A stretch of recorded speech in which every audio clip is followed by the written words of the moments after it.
ഇന്നത്തെ കളിച്ച് നല്ല ക്ഷീണിച്ച് ഞങ്ങള് പാസ്ത തിന്നാൻ വന്നു. 3 നമുക്ക് ആഗ്രഹം പറയാം. Okay, 1 2 3 red. ഇത് എപ്പോഴും സംഭവിക്കുന്ന കാര്യമാണ്. അങ്ങനെ ആദ്യമായി പാസ്ത തിന്നുകയാണ്. അവൾ ആദ്യമായിട്ടാണ് കേട്ടോ ഞാൻ തിന്നുന്നത്.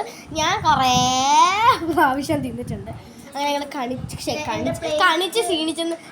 ക്ഷീണിച്ചിട്ട് വന്ന് അഡ്വഞ്ചേഴ്സ് ഒക്കെ നടത്തി ഭയങ്കര ഇതായിട്ടാണ്. അപ്പൊ എന്റെ പ്ലേറ്റ് നിങ്ങളെ കാണിച്ചിട്ട് കൊതിപ്പിക്കുകയാണ്. നല്ല ടേസ്റ്റാണ്. നല്ല എരിവും മധുരവും നട്ടായി ഇവിടെ കിടന്ന് ഊറുന്നത്. നല്ല ഇങ്ങനെ ടൊമാറ്റോ സോസിലൊക്കെ മുക്കി നല്ല സെറ്റാണ്.